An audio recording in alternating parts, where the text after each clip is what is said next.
Hello!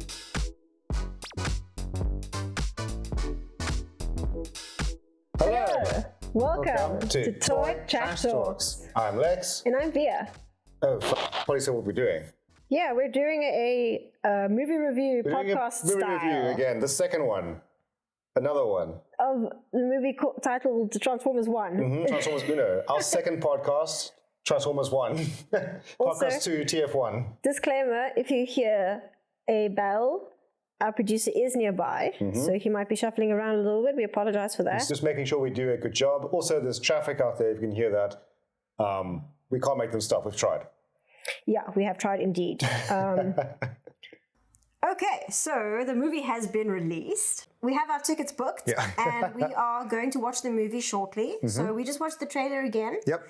The first trailer. The only trailer that I've seen anyway. And we're going to basically give you our thoughts on what we expect, what we would like to see, what we don't want to see, what we like, what we don't like, whatever. We're going to make this really quick, otherwise we're going to miss the movie. We're not going to be able to see the movie. So, to you, Lex, first thoughts. What are your first impressions of that trailer? The first trailer, it does come off a bit too, I guess, kiddie vibe. Like they're pushing the comedy a bit hard. Yeah. But whatever, that's fine. Comedy is part of Transformers. I do like the way everything looks. I'm kind of expecting to see more of that. I'm very excited to see what this version of Cybertron looks like, especially the surface, everything else. Like, it looks very cool. I'm a bit worried it might be a bit too kiddie focused, which I'm not quite sure how to articulate that. Yeah. But I wanted it to be a smart animated film, like recent animated films, like The Last Puss in Boots, as opposed to like, this is just a shovelware kids movie, which I don't think it is. But yeah, I'm pretty excited to see what everything looks like. I'm excited to point out all the characters I know and be like, no, it's blah, blah, blah, and there's what's his name, and blah, blah, blah. I'm a bit worried that Bumblebee's character is going to be kind of irritating, because he's in the trailer, he's a little bit irritating. Yeah, but I think he's supposed to be like that. Yeah, that's his vibe. You know? Originally, when I saw the trailer for the very first time, when it had just come out, the very first thing that I said to Lex was, is this for kids? And he was like, yeah, babe. And I was like, fuck. I'm just going to say we generally have this vibe of having a little bit of a differing opinion, which is great. I don't really like the look of the characters. Oh, okay. I don't think the voices are necessarily suited for each character. And I am worried that there's going to be a lot of really try-hard humor that's going to be shoveled in between scenes of seriousness, which would normally be fine, but I'm getting the feeling that those jokes aren't going to land. Yeah, I'm also a bit worried about that. Maybe I'm being a little bit negative, but looking at the characters, I don't mind so much the way that they look, but I don't really like the way that the light reflects off them. I'm getting memories of, like, do you remember Silver Surfer? Yeah. And that sort of like kind of, what's the word that I'm looking for? It doesn't look believable to the eye, and the way that the light bounces off, for example, for Silver Surfer's character, I really like the character, and I know that it's got nothing to do with Transformers, and that's fine, but there's certain scenes that really don't translate well, and I think the best looking character out of all of them so far is actually Elita 1, which I wasn't she looks great. I wasn't expecting that. But I mean, we do have high hopes, and I'm willing to take a step back and come back after this and eat humble pie and say everything that I said that I didn't like, I'm willing to take that shit right back and, you know, backtrack a little bit and say, you know what, maybe I was a little bit of a harsher judge than I should have been, but I don't know, what do you think? I just want to say, I don't think we can really base the overall look and presentation just yet on an early trailer, because they're still finishing the movie. Nothing is done yet. Like, it isn't the finished product. Yeah. I do feel the same way about you do about the way the characters look. They look a little bit odd. I'm not super into the designs. I can't quite tell what it is, but there's something about it. I think it's the proportions don't feel quite right. I'm not sure. Maybe when we come back, I'll have a bit of a better idea of, you know, defining the things that I'm saying in terms of explaining them better. Yeah, but also the designs might fall the wayside if we really enjoy the characters a bit more. it's okay performances. if things are different to Yes, things should be different all the time. things are different to how you think that they should be. Yeah. And that's fine. But at the end of the day, we might eat humble pie. Yeah. If not, that's cool. If so, we're going to come at you with our thoughts and opinions after said movie. Yeah, so I'm excited. We're going to go pretty soon. For you, it'll be a couple seconds. For us, who knows how long it's going to be. But we'll see you later. We'll see you later. T-cogs. Conversions. T-conversions. Bad music choices. The trailer's always have bad music choices. Maybe the movie has better music. We'll see. What's up with their faces? They just have faces. Orion Pax just looks so punchable. Yeah, because he's a child. They're all children. Don't punch children. You can punch children. We're going to go eat popcorn. Yeah. And maybe, like I said, maybe my mind will be changed. Also, I think Orion Pax should have a punchable face because he's a goody two-shoes. Before he becomes the great Optimus Prime, he's like, oh, you're littering. Sure. I know that there's a lot of character growth needs to be made to get to the point where they are eventually who they are. And I am interested to see the relationship dynamic between the characters change. Yeah, it's going to be very cool to see the Prime and Megatron relationship fleshed out in like a big screen format. I'm really excited to see that. I'm not talking to you. Anyway, we'll see you later, which I'll do right now. Okay.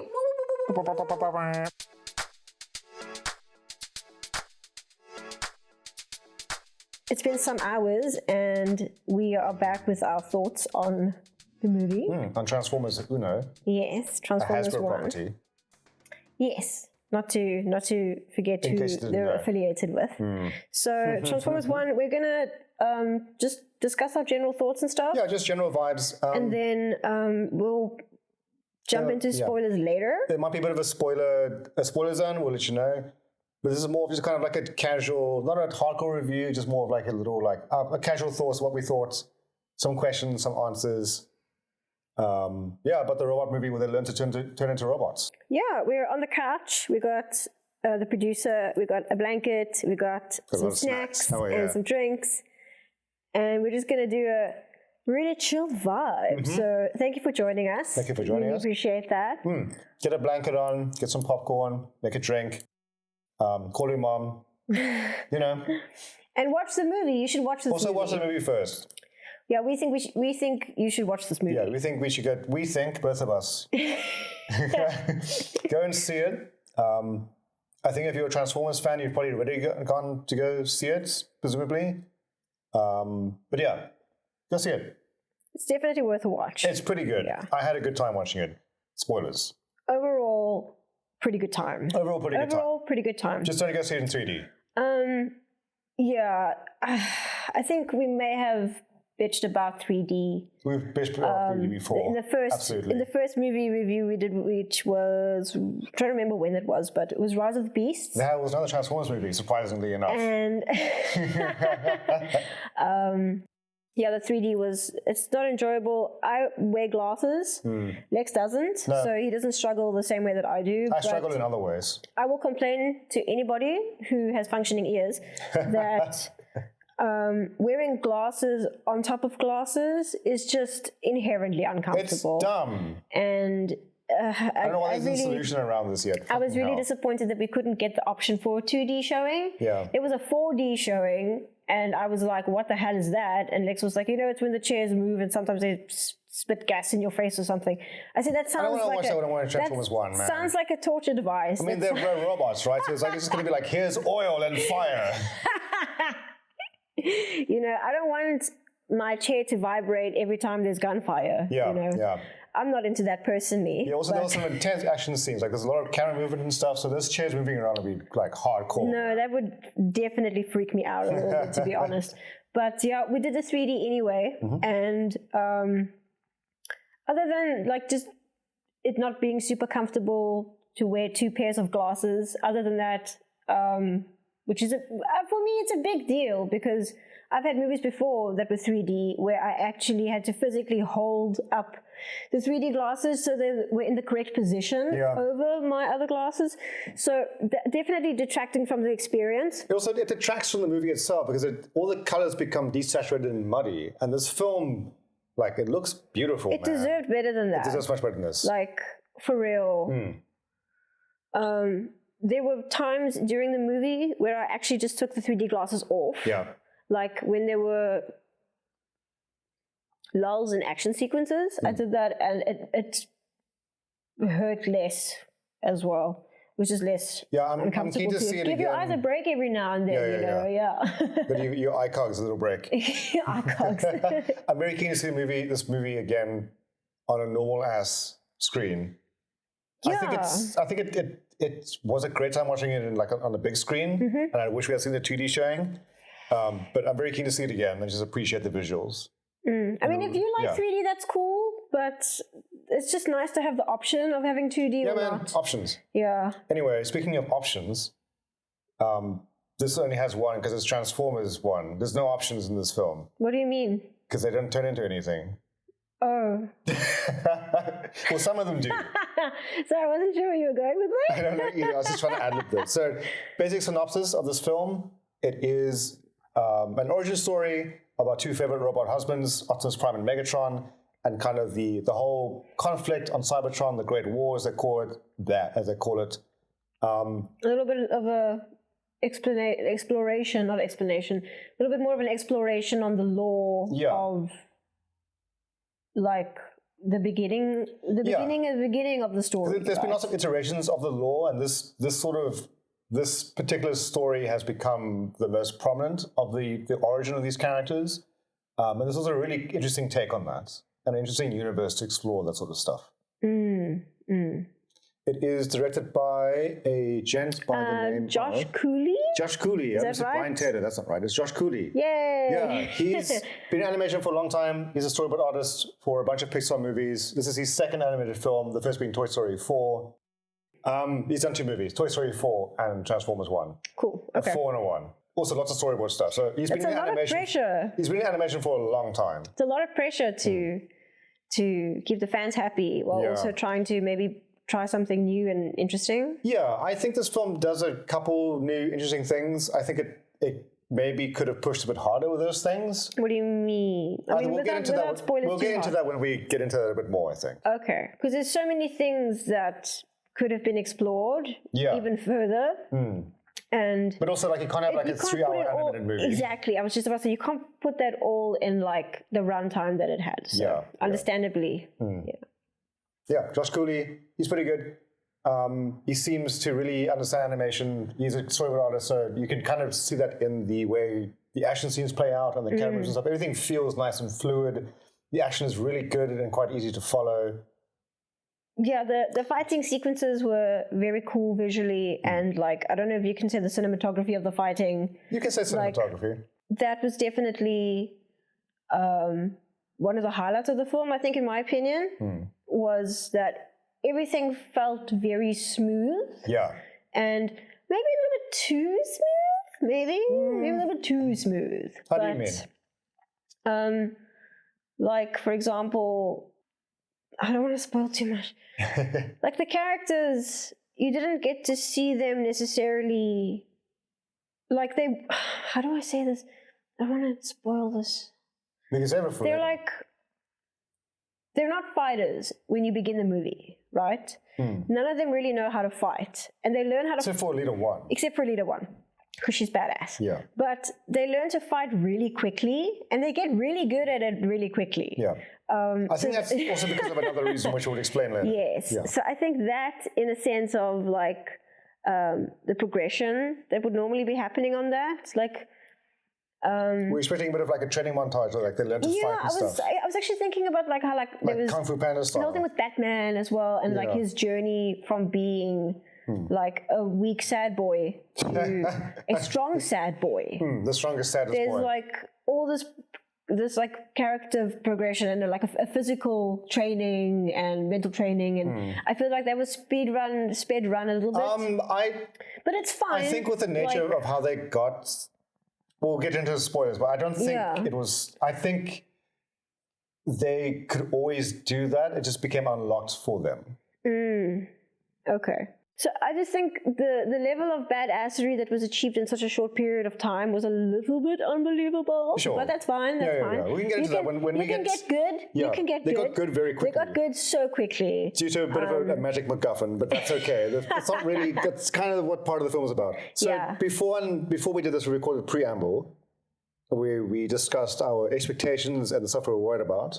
How has that compared to after seeing the film? Do you have the same worries? Has your expectations been met? Are you more or less satisfied?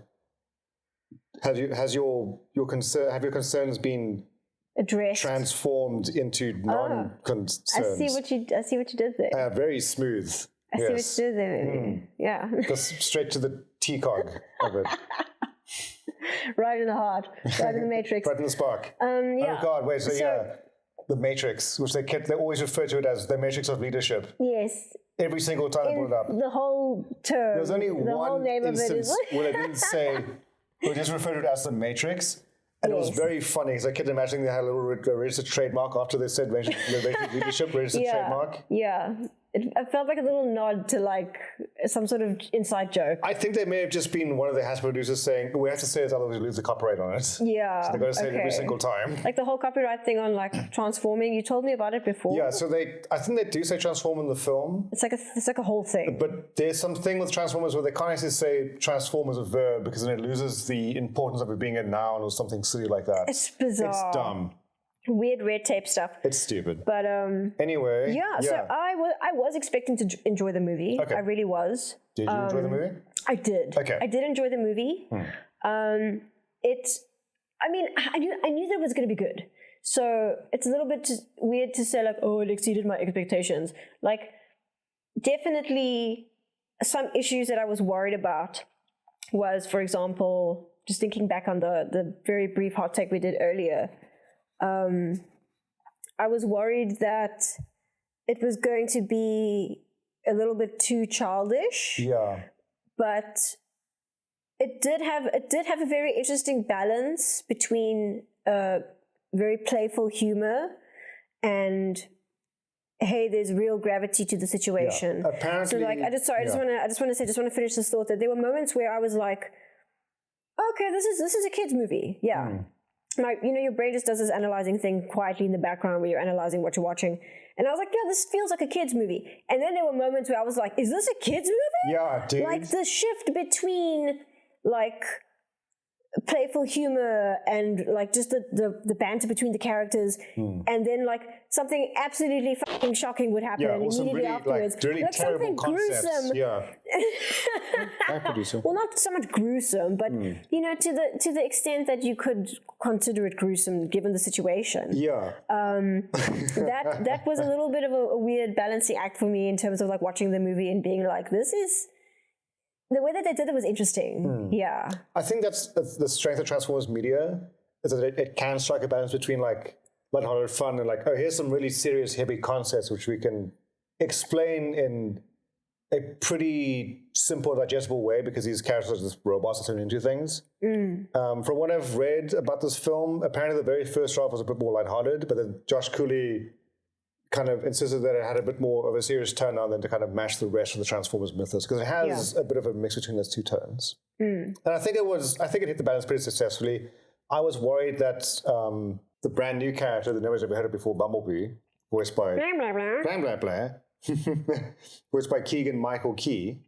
Keegan-Michael Key. Keegan-Michael Key. I thought he was going to be a bit irritating. And he was a bit irritating, but he wasn't overly irritating. And there was some points later on where he did have a bit more of a solemn performance and like he wasn't cracking jokes when bad things were happening. Yeah. He was just very excitable. And it's like, yeah, okay, Bumblebee's a kid character. He's excitable. He hasn't spoken to anyone in a long time, apparently. I mean, I was getting Mirage vibes from that a little bit in the beginning of... Oh, you mean like Rise of the Beast from... Yes. Yeah. Rise of the Beast Mirage, specifically that version of the character was like... definitely the comic relief, A little bit, yeah. but also pushed a bit too. I thought it was pushed a bit too hard. That's why, like I mentioned, like, oh, this is definitely a kids movie. Yeah. Because Bumblebee is incredibly silly in certain points in this movie. He does some silly things. He just acts like a child. But he is a child. But he is a child. He is a child. And it's difficult to. They're all kind of children, It's really. difficult to keep that in mind at certain points of this movie because of the fact that a lot of the stuff that's the themes are kind of heavy. Yeah. But We should it's also probably... connected to the thing about making jokes and then something happening that's like, whoa, this is very serious, and everybody has to grow up really quickly. Yeah. I think maybe we should explain the plot a little bit of this movie. Okay. So, like I said earlier, it's an origin movie. An origin tale. Origin tale. Lore. So in this... Lore-heavy origin tale. It's heavily inspired by a lot of other Transformers movies that's come before it, particularly like the aligned continuity stuff in Transformers Prime, that sort of a vibe where Prime and Megatron and IDW comic books where they were companions and trying to fight for the same goal across Cybertron, and then Megatron loses his way and just succumbs to his rage at some point. Yeah. That's not a spoiler, that always happens. But I mean, that's kind of the plot. that's kind of the plot. Yeah. This one's interesting where it's it seems like most of Cybertron is underground, like the core of the planet. In this continuity, Primus is also, he is Cybertron, the big Transformers daddy god. The Primes in the original 13 are quite central to the plot as well. If Primus is the I'm trying to describe him. He's got like a V-shaped face. Was that Primus? The one that was in the ground and they gave him some juices and then they woke him up from No, his nap. that's Alpha Trion. Sorry. There's a few characters in this. There's a lot of names in this movie. And unless you're really in the know, Yeah. you know, unless you're a big loser, you don't know. Like me, you don't remember everybody's names. You gotta convert. But that guy. Yeah, so Alpha Trion is one of the original 13 Transformers that Primus created in order to sort of help seed the rest of the race. Yeah. So you meet him, which is cool, but Yeah, he's in the trailers. he is, even within the context of the story, he looks ancient. Yeah, they're very old. He looks so old, and I really liked his design. His design was cool. His face was very cool. He had a very interesting looking face. Yeah. He turned into like a unicorn saber lion thing. That was sick. Is that spoilers? He is so cool. No, the toys are out. He's Yeah. actually like a badass as well. He's quite cool. And I did enjoy that character. It would have been nice to see a little bit more of that character. Yeah, I was hoping but to also see. there was a lot going on. There's a lot going on. There's a shit ton going There's a on. lot going on in this movie. Just to go back to the plot, in this version, there are Transformers who can transform into things, and there are some that cannot. And they're the lower class system. There's a class system in this film, which is kind of indicative of most Cybertronian lore, where there is caste systems. Yeah, they're basically like the worker bees. Yeah, they're the miners, and they're busy mining energon because the energon's running out for reasons we don't know. So they got to dig, and they got to dig They deeper. got all the miner energon, yeah. And the current leader of the planet is Sentinel Prime, who, if you know your Transformers stuff, isn't really a good person. Yeah, we know from some other experiences. From quite a few experiences, Sentinel Prime is always one of the bad guys. Yeah, he's there. Yeah. He's definitely there. So Prime and Megatron are already friends. At this point, they're called Orion Pax and D16. But they meet.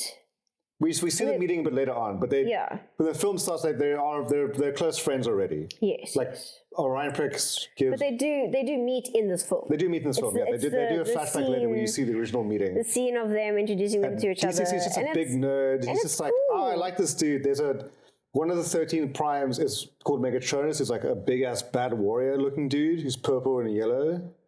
And D16 is super into him, and he has like stickers and stuff of him. And Orion Pax gives him a sticker. He's like, oh, I love this sticker. The sticker is also I quite like that was the origin of the Decepticon symbol because it's Megatronus' face. It's based. Yeah, it's base face. So that was very cool. Yeah. I did enjoy that a lot. And who else have we got? We've got... Yeah, I think there were definitely Transformers fans who will be tickled by that. Yeah, I think that was quite cool. Because that's also like a thing in Transformers lore, is like Megatronus' sort of face, or the mask he wears, inspires a Decepticon insignia down the line. Yeah, that's a really important detail. Yeah. Yeah, which I really enjoyed that because it's neat. It's cool. cool knowing that. Also, Megatronus looks sick. He's got a good design. This is where this thing comes from. This very, very well-known symbol. Like, I didn't know until many conversations about Transformers later that was the case. Yeah. Obviously, Lex taking the time to educate me. Turning you into a super Transformers nerd. So yeah, they work as miners along with a bunch of the other robots, which are called, I think they're called coglers, because they don't have a T-cog. And T-cog is like the organ that allows Transformers to convert and change shape and all that kind of thing. Which is a big part of this movie. It's a huge part of this movie. That's where you meet a bunch of the other characters as well. Leader 1 is also there. She's kind of like the leader of a little mining crew. And through some shenanigans and like a race that... I'm grabbing ahead of myself a little bit here. So part of the other part of this film is that they've lost an artifact called the Matrix of Leadership, registered trademark, which went missing during some great battle where all the primes went out to fight the Quintessons, who were an alien race that were invading the planet, and none of them made it back. Yeah. And the Matrix is lost. And Sentinel Prime often goes to the surface looking for the Matrix to try and bring it back to the core to reignite the energon flow and that kind of a thing. Yeah. And he keeps coming back unsuccessfully. Like, he always comes back, he doesn't have anything. He's like, oh, we'll get it next time, team. Yeah. Because he's one of those super charismatic dudes, right? Yeah. Nothing wrong. Everybody loves him. Everyone super loves Sentinel Prime, especially D16. Well... He was really into him. Nothing bad could happen to this friendship and this person who claims to be an awesome leader. Wow. I can't imagine something... He's creepy bodyguard. Being dodgy there and not 100% truthful. But anyway. Yeah, so through some shenanigans, D16, Orion Pax break into an event called the Icon 15 or 500. It's like a big race, like combat race thing. They don't win, but they come close. Yeah. And they like inspire a bunch of other miners because, there's miners in the race. And everybody keeps saying, there's miners, like they're children, which is very funny. Yeah. Also, there's a guy who hates miners. The jet guy, Darkwing. Yeah. He's like, the miners. And he just hates miners, like, he hates children. Like, I don't know, I was getting a little bit of like a racism from the caste system vibe. I mean, yes, very intentionally. That's one of the themes. As a South African... A bit of slavery, a bit of racism. As a South African... A bit of other awful shit there. We tend to be rather sensitive towards any vibe of racism. There's definitely some stuff. You're like, oh no, this makes me feel bad. Yeah. I don't like this. There was definitely a feeling of, this is gonna get weird and like political. In space, baby. Don't say that. We're gonna get some weird people being like, they made my robots political. And it's like, it's always been political. They're at war. Well, dude, like there's fascism in space too. Okay. Like the original Transformers is inspired by the Cold War. Like it's always been political. No, you can't divorce those themes from the central core to the movie because they are important to driving the movie forward and eventually whatever feelings you might get when you get to the end of the movie. Yes. I'm trying to be very like... Yeah, well, we'll get into spoilers, don't worry. So, through some shenanigans, this happens. Sentinel Prime's like, hey, you two are rad. You made the miners work so hard because you inspire them. Yeah. And then, what's his name? Motivational. You're motivational. You should be leaders under me. Yeah, and then not D16, Darkwing, who is... He's the guy you met at the very beginning of the film where he tries to arrest Orion because he breaks into the archives like a library. Yes. Because he's also a big super nerd. He's like, the miners! And he throws them into the waste disposal unit. That's where they meet Bumblebee. And then through some shenanigans, they get up to the surface. Anita One gets caught along the way. And then they discover the secrets and what's actually going on. I don't know if my chewing is going to... It might. Oh. I really want to eat more snacks, but also we've got much better mics now. Yeah, they're going to pick us up. Okay, so sorry. Our heroes get to the surface, and then the secrets are revealed. That's basically the plot of this film. Yeah. It's a pretty simple plot, but that's fine. It's. Oh wait, where do they meet Elita One? So they meet. Got to mention that part. So they find Bumblebee in the trash units. Yeah, so D16 and Orion Pax already work for Elita because she's the leader of the little mining group.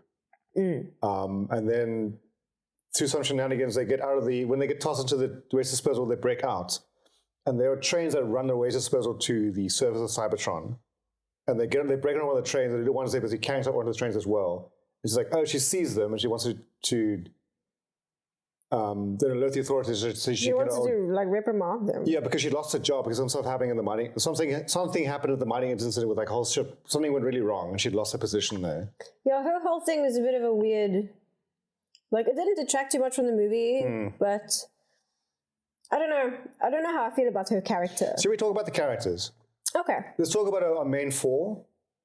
Who is Blair Blair Blair. Yeah, B127. so Bumblebee, D16, Orion Pax, and a leader 1. So let's start with the leader. She's the only one. Well, I was going to say, let's start with Bumblebee because we mentioned him already. Okay. So very childish, very much the comedic relief. The kid brother, I did find him annoying, but I got over it pretty quickly because once I understood that this was the archetype for this character, I was like, yeah, okay, cool, whatever. Yeah, he's just an annoying kid. He has a bunch of friends that he's made. Like, he's been trapped in this Wizard's Fizzle for a long time, and he made some like fake robot friends. Yeah, he's basically lost his mind. He's lost his mind. He's bored out of his fucking mind. Yeah. He was a bit annoying, but I really liked the performance by Keegan-Michael Key. I think he did a great job as Bumblebee. Like, it sounded like what a Bumblebee should sound like. Okay. And also, I think it was pretty funny that they made him super talkative when most recently Bumblebee has been mute. Yeah. So that was pretty good. I think that might be I think that's very intentional. A very intentional decision that they made, yes. I liked his look as well. Like, he looked like a Bumblebee when he gets the ability to transform. This is in the trailer, it's not a spoiler. Yeah. They get cogs, and he can turn into like a little Cybertronian car thing. Like, yeah, that looks cool. Like, that looks like a Bumblebee. He looks like other Bumblebees. Yeah. Yeah, he's all right. He's all right. Like, after the initial, like, ugh, okay. Yeah. He was very irritating in the trailers. Holy insane. shit. He's not just irritating and childish, but he's insane. Yeah. And that's obviously something that he's dealing with. And he deals with it through erratic humor. Yeah.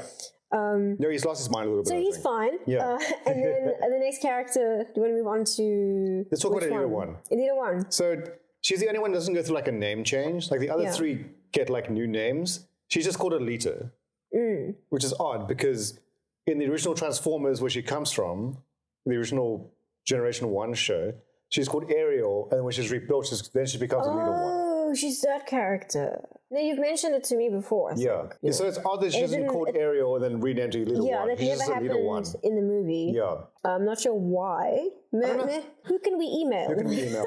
I like the design, I like the look.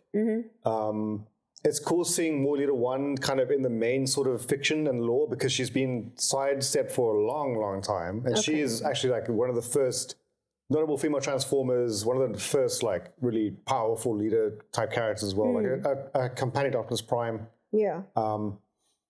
I don't think she was that great in this film. I think she was cool. I think Scarlett Johansson's performance was pretty good, but she also didn't do all that much. Yeah. Like, she was a bit antagonistic in the beginning. Yeah. And a little bit shitty towards the other characters. She's a little bit of like I'm so cool, and that's like why I have a bad attitude. Like, I know that I'm better than you. And it's a bit stinky. Yeah. You know? Especially from someone who you're supposed to respect as like, you know, someone who can lead in a situation. I guess she kind of goes through a bit of an arc. She does. I mean, she was going to tattletale on them, and then the situation changed very they found a thing quickly. So there's like, it's a bit of a MacGuffin hunt, which is a bit like... I don't know MacGuffins. I think MacGuffins and Transformers is super overplayed. Sure. But I guess it's more of like... I remember this conversation with you last time. Rise of the Beast, yes, yeah. So we missed this. We should put this past on me, but they find a signal, and there's like a distress signal from the surface, and they go, oh, we should go check this out. Yeah. Yeah. Not telling anybody yet, because we can do the thing and bring it back, and people will be like, oh my god, you did this thing, and reward them. Yeah. And then your brain will do that thing where you feel good because you were waiting for it to happen, and you feel like you're following the movie appropriately. Yeah. Which is something I struggle with. Just pretend we said that part when we talked about the plot earlier. Sure. Well, maybe we'll edit it in, maybe we won't. We'll see. Okay. Yeah, I really agree with you about what you're saying regarding Alita 1. I wasn't really super impressed with her. And I mean, I wasn't necessarily expecting to be. It's just that in the cinema, I did feel when we were watching the movie that her feminine badassery was being pushed a little bit too hard. Maybe, yeah. Like she had something to prove, even though she was clearly a competent, like, manager, leader, fighter, all that stuff. I don't know why, I felt like it was a little bit too in your face. I don't know how to explain it. Okay. I guess, like, I just wasn't a huge fan of her character. Like, not that I necessarily disliked her for any reason whatsoever. No reason to dislike her. Just, meh, she's okay. I was definitely there for D12 and Orion Pax. Like, come on. D16.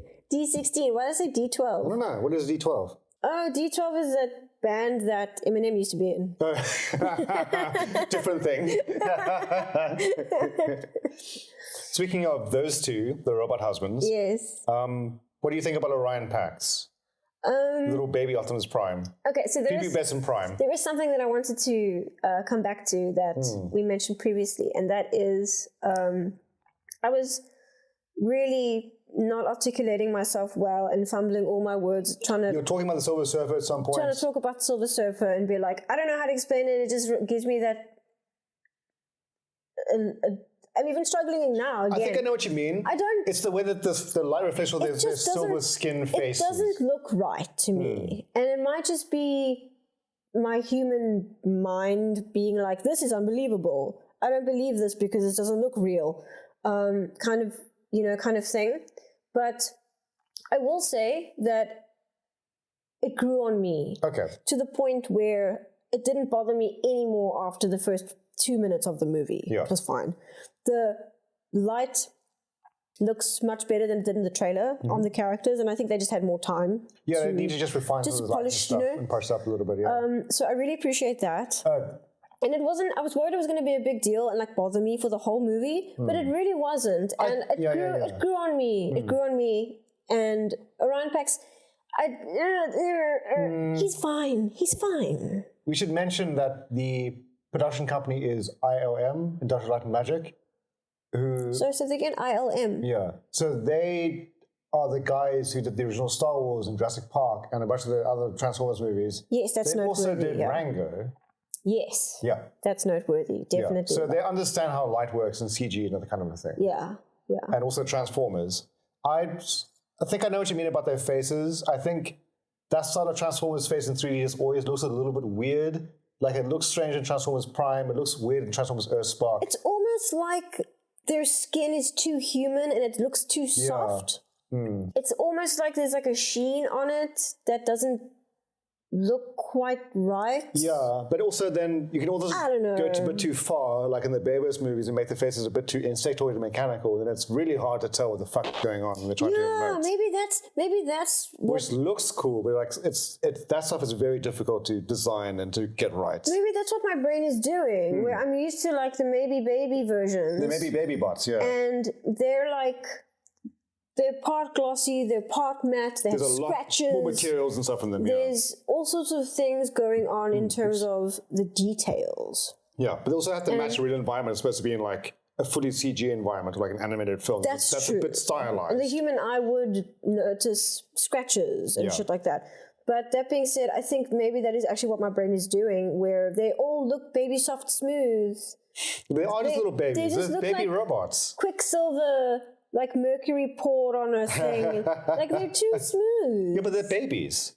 But they're just babies. They're just the baby Transformers. It's Transformers, the baby, like, Muppet babies, like Transformers babies. The thing is that they're minors. Yeah, they're minors. They're babies. They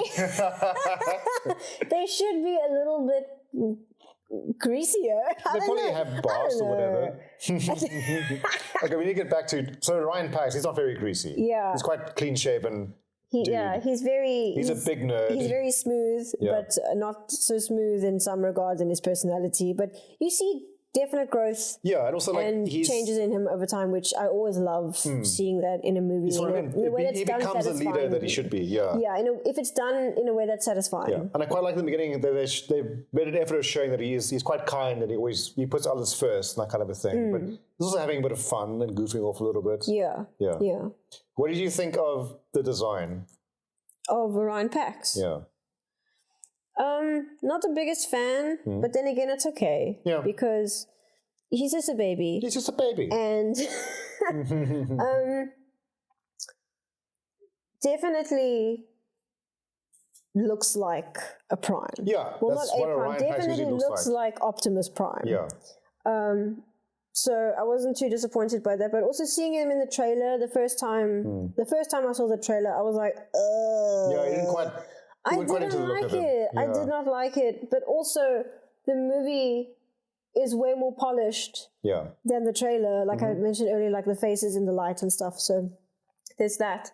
Yeah, he was fine. He was fine. It was fine. I guess. What do you think of the voice performance by Mr. Chris Hemsworth?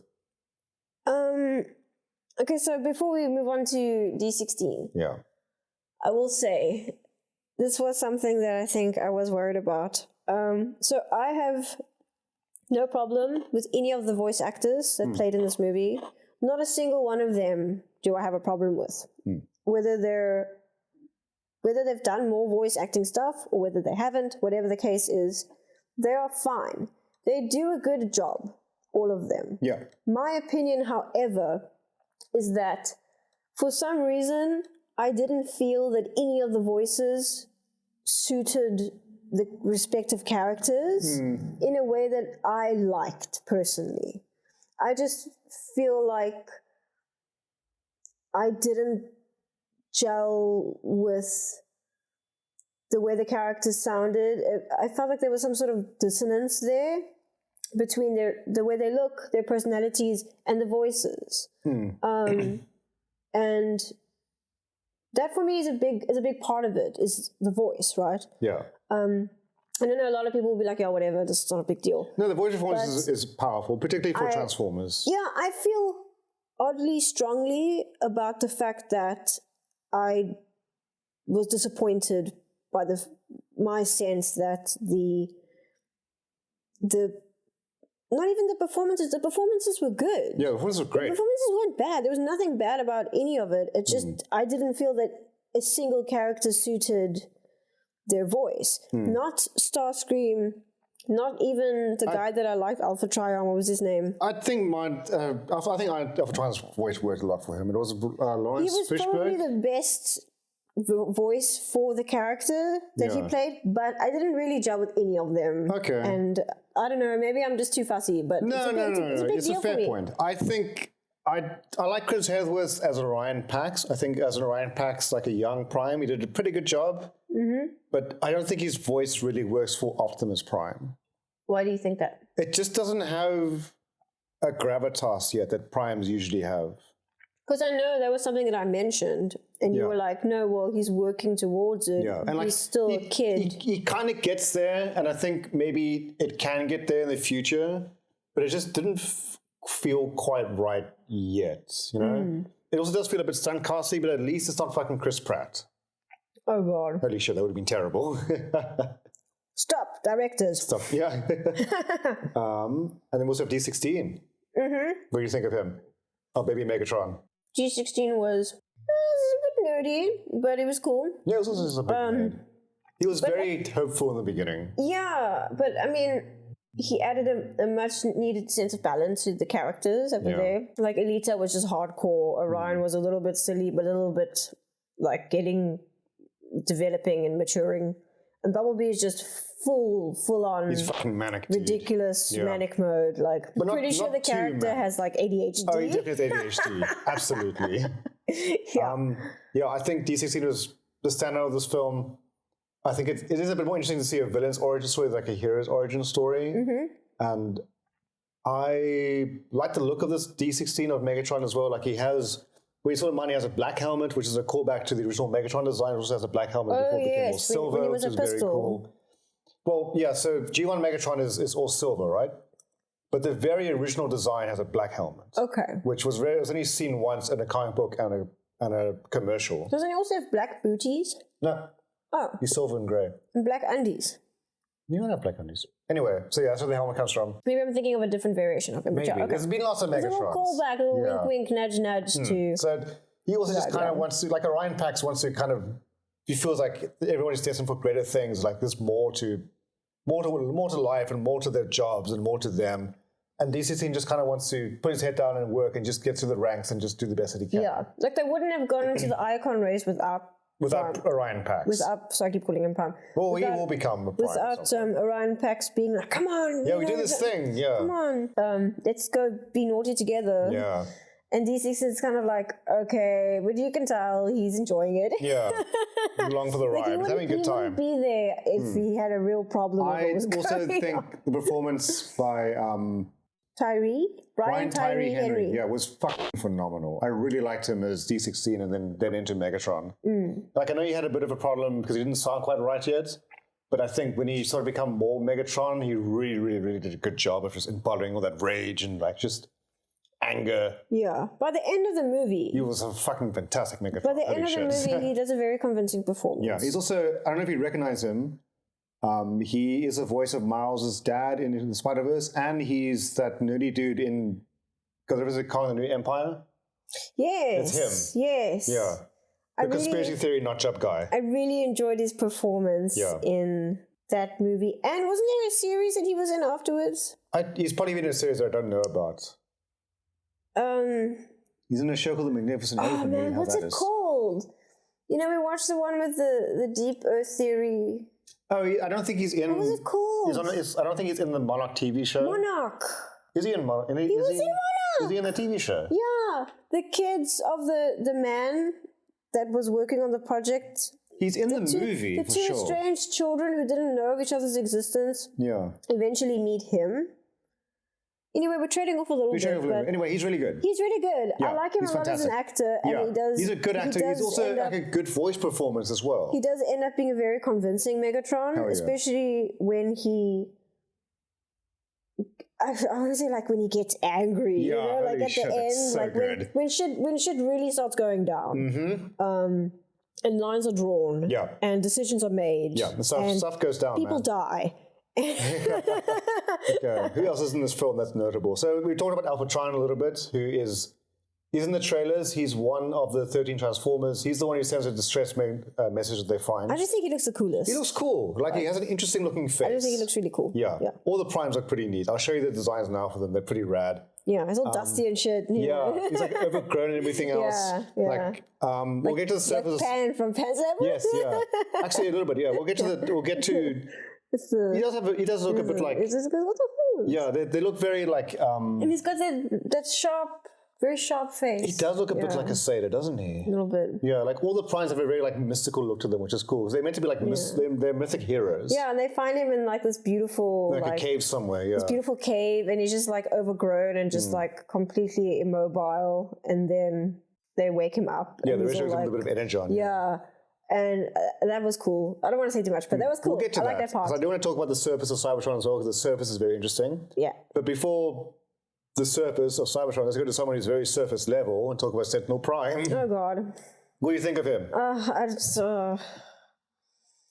He's the current leader of this version of Cybertron. Okay, so I'm gonna go ahead and say that I'm pretty sure if you're this far into our review, thank you so much for sticking around. Yes, thank you for sticking around. And hanging out with us. If you're this far, we'd also really appreciate a like. Give us, it's totally free and it takes like 2 seconds. Yeah, maybe comment as well. Tell us which is your favorite which one? Surface level Transformer. Which character was your favorite and why? Like, that would be cool. Hear other people's perspectives. Otherwise, we're just yelling at each other on the couch. Yes, I mean, that's also cool. Which I enjoy as well. But you can also pretend to yell at us on the couch as well about E16 and blah, blah, blah. And Sentinel Prime. So, yeah. I think if you're this far in with us, I think it's okay to say that he is the bad guy. He is a bad guy. He's one of the antagonists. He's one of a range of bad guys. I would say that... I guess he is the antagonist, actually. Well, he's got henchmen, you know. Yeah, he's got some henchmen. But also there's other bad guys too, which are very cool, by the way. No, we'll get to other them. bad guys. So many bad guys. Yeah, there's a couple. We'll get to them. So many minors. So many bad guys. All these children and bad guys. So many bad jokes that, oh God, there's so many bad jokes. There were a lot of bad jokes. That is, that really frustrated me. But anyway, yeah, he is one of the big bads, I guess you could say. And, I don't know. He's just a douchebag. Yeah. Like, I don't know what else to say about him. Like, everybody thinks he's the coolest dude ever. He's just a douchebag. Yeah. But that's also kind of what Sentinel Prime usually is that kind of character. Everybody looks up to him and thinks that he's so rad. That he's like a hero. And like they really want to be like him, especially D16. And, you know, he's a bit like, oh, you could be so cool. You could be cool too, just like me. Yeah. But like, he doesn't believe that. No. Because he's a classist, racist dick. Mm-hmm. But you find that out later. You find out much later. Yeah. He's got a whole thing. He's got a whole thing. He's basically been in charge because the primes disappeared like, they say 50 cycles, whatever that means. Yeah. Which I guess is years. I'm assuming that means like 3 billion years. Maybe. So I've got some questions about that because if it's been only that long, like it doesn't feel like a lot of time. But anyway, we'll get to that for the spoilers. I mean, I know nanoclicks. I know clicks. I'm not sure what they mean by cycles in this film. I know cycles. I'm assuming it means because I think it means like a cycle around the sun. Maybe. Sorry, I'm eating pretzels. Yeah, we're just munching away. I think they're referring to some sort of galactic cycle. Yeah, absolutely. So regardless as to what that means exactly, you're saying that you don't think it was long enough. It doesn't feel like it's long enough, just given everything that's happened since the primes disappeared and what's happened to Cybertron. Top of Cybertron is like overgrown and like not like in a state of decay, but like kind of. It's very different to the core. Like the core is like a typical sort of like Cybertron City stuff. And the surface, which you've seen in the trailers, it's like it's partly organic and stuff, which is very interesting. Like it's shifting and moving around, which is so cool. Producer. I feel like if we watch the movie again, there's a lot of detail potentially in the background of that's what I'm looking scenes forward on to the seeing. surface that could maybe elucidate a little bit as to like some stuff that went down. Speaking of detail, what do you think of the detail in Sentinel Prime's design? I really like his look. Yeah. I think he's got a good look. His whole style is a little bit like Knockout in terms of like he knows he's good. He's a bit vain, He's very vain. He's arrogant. Really, like massive golden wings as well, which is very funny. And like he's incredibly shiny. Yeah, he's very shiny. I really like the look as well. I like his design and his colors. He kind of draws from a lot of different Sentinel Primes. Like he has the color of animated Sentinel Prime. He has the weapons of the movie Sentinel Prime, like the double sword thing. I do like his big golden wings, but he never transforms. Like when you just see him flying around, he's just in robot mode flying around, which I thought was a bit strange, given how there's this big divide between. Wait a second. He never transforms into a jet. Wait a second. He never transforms. Not that I saw. Are you sure? We see him flying around, but he's in robot mode flying around. I don't remember ever seeing him in his alt mode. I think maybe you're right. I don't know. I might have missed it. Which seems strange. I mean, I did go out to get us more beer at some point. That's true, yeah. But I remember seeing his alt mode, and it's a bit strange that he doesn't transform given the massive divide between those who can and those who can't. It seems like something that he would flaunt and turn into a jet whenever he could. Yeah. That's interesting. Especially to fly. Now that you mentioned that. I thought that was a bit odd, but that's fine. Maybe there was a scene and it was cut. Maybe we missed something, Who knows? But, what else is there? What producer? Maybe there's something that was cut that we missed. There's these Did we talk enough about D16 in terms of There's more talk about D16, but it does go into spoilers. Okay, let's not do that. I think people kind of know what's going to happen. Cool. It's good. Yeah. Everybody's a little bit shiny, but a little bit too smooth, you know. Yeah. But it's okay. Yeah. Moving on. I like the look of most of the characters, but I feel like the proportions are a little bit strange. Like their heads feel a bit too big. They're children. But also, they're minors. Minors! But also, like, all the characters feel a bit off in terms of their proportions, their designs. And maybe it's because I'm used to seeing them on, like, an Earth setting where they're just massive compared to everything else. But having weight versus having proportion is different. I just felt like the proportions didn't quite work for me, but I like the look of a lot of the characters. Particularly Arachnid. Who look rad and have these very cool, like weird spindly leg things going on. Yes. She is Sentinel Prime's sort of bodyguard and henchwoman. She's like a sound wave to his Megatron in a way, which is always watching and observing. Has like all these like her head opens up to reveal all these like eyes and stuff like that. Which is quite creepy. I honestly would have really liked to have seen a little bit more of Arachnid. I thought she'd be a bit more of a focus, and I thought there was going to be a bit more of a rivalry between her and Alita. Never happened. So I'm busy munching away. But I like to look. Hopefully there'll be a toy of her soon. She's voiced by Vanessa Liguri? Liguri. I'm not sure who that is.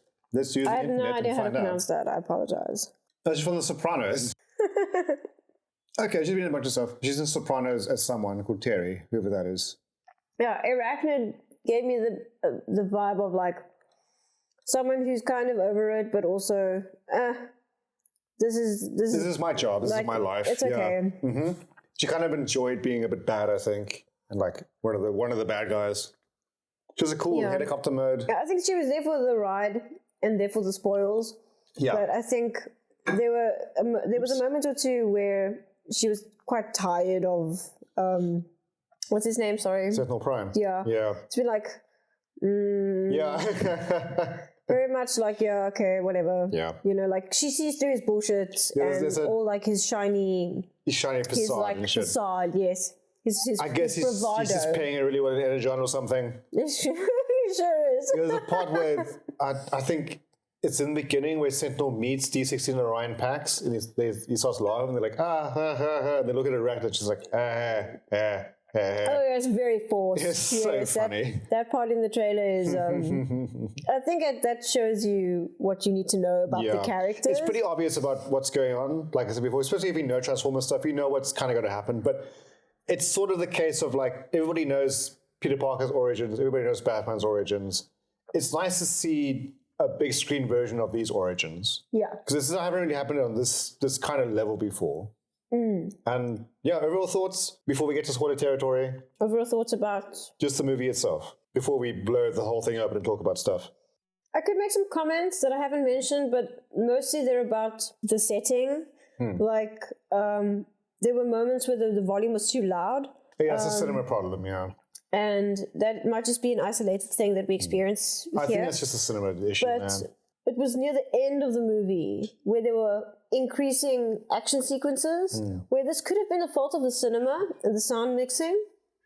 But I feel like there was an increase in volume that was just a little bit unbearable. The movie itself, I enjoyed it. Yeah. I would recommend that other people watch it. You should check it out. You will probably enjoy it as well. I said a similar thing about Rise of the Beasts, but it still remains true, definitely. Yeah, it's a very different kind of Transformers movie. Yeah. Like, it kind of was what I was expecting it to be. Yeah, I was also kind of expecting it to be what it was, and I wasn't disappointed by that.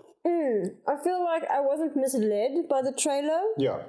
I feel like the trailer, at least the one that we saw, was good enough to let you know, like, what's going on from the get-go. And like Lex mentioned, if you have any prior knowledge about some of the characters and some of the pre-existing lore, then you can go into it and you can say, okay, cool, this is fine. Yeah. So the way that they did that was cool, and it was really nice to see a very different version of the same story, the same origin. Yeah, like an origin we know of before, but like a little bit different, a bit more tweaked, a bit more streamlined. It had like a fresh take on... Yeah, and some freshness to it. Yeah, it had a fresh take on the story, which I enjoyed. The movie itself was absolutely visually stunning. Yeah. It looked really, really, really good. It looked so good, in fact, that the shit that I was worried about the lighting and the metallic smooth baby faces, it just melted away. Yeah. Lighting was really good. Everything was really colorful. Transformed into a good experience. I was transformed to a Cybertronian dimension. And that part of the movie is something that I wanted to make a point of, specifically, because I was really impressed by that. Yeah. 3D glasses and all. I was really impressed by the way it looked. It was visually, I know I was yelling about the character designs, but they all looked good, man. Like, everything looked really good. Yeah, yeah. The weird faces stopped being a problem for me very soon in the movie. Yeah. So that's one of the, for me, that was actually one of the highlights of the film, was that it just looked so good. And just like the lights and the colors and the textures and things they looked great. Yeah, they and looked really everything great. also like, because Cybertron is mostly a metal planet, so it's kind of worried like everything's going to look a bit boring and a bit samey. But no, everything looks very different. The textures are all different, light's very different. Like the surface, like I mentioned before, is very like, it's kind of organic in some ways, and it's such a different look and feel to what we've seen before. There's critters up there as well, which look quite interesting, like the little robot deers are running around with the flashy ears. They were cool. Yeah. Like I said earlier, I think if we paid more attention watching it on a second viewing, we would definitely be able to see more detail and absorb more also information. pick up all the that. hidden characters, because there's tons of little references and cameos in this film. It's like There's so many Transformers everywhere. If you blink, you won't see it. But also there might be certain things that pop out to you, like, hey, Zach, okay, never mind. Yeah, it's that guy. Or like, never mind, he's gone. like we're watching, it's like, oh my god, there's Slipstream just there, hanging out. And then you could say you just slipped out the scene. Yeah, she did, I guess. Oh. Oh, we must still get a slipstream? Slipstream. A slipstream figurine. Yeah, I want to get the Legacy one. She looks cool. Yeah, I think I echo a lot of your thoughts. That's my closing. This movie is what I was expecting it to be and hoping it to be. Where like it's not groundbreaking, but it was fresh. But it was fresh. It was different. It was very, very cool seeing an animated Transformers movie again after so long, and like it's just a different experience, especially for a Transformers movie. It's probably one of the better ones out there. And yeah, like it's not on the same level to say like Puss in Boots' Last Wish. Sure. But I don't think it needs to be. I think for what it's trying to do, it does it perfectly well. And hopefully it's a good launching pad for like better films down the line. Absolutely. I think for what it was very good. Yeah. I mean, we thought we were going to enjoy it. Yeah, same thing. Exactly the same thing with Rise of the Beast. We were like, okay, I think we're going to enjoy it. Yeah. And we did. Same vibe, but very, very different situation. Yeah, and I think as even a non-Transformers fan will probably enjoy this film.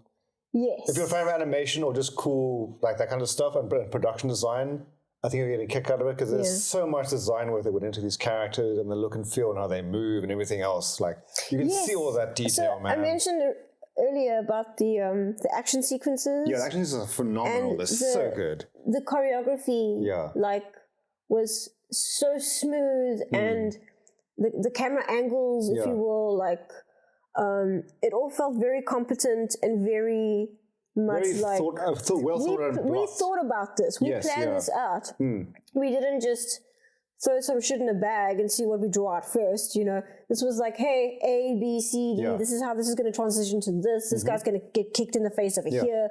Like, very cool the way that they did that. I always appreciate a good robot fight. A good robot fight is good. What I really liked as well is that they use their alt modes in combat. Like they'll turn into a truck and spin around. Or and why wouldn't you? Why wouldn't you do that? If you can turn it into a jet or a truck, why wouldn't you do that to use it to fight? You could basically change your body into a temporary weapon to achieve a certain specific purpose in that moment, which you've calculated because you're a fighting machine. Yeah, I love the way I love the way they move, especially the way Alita moves around, like when she does like a spin kick and the whole lower body spins around and stuff. That was very cool. It's so rad. Like that stuff is so cool. Like they really play with that, and that I really wish there was more of that. Like in the live action films, there isn't a lot of like robots.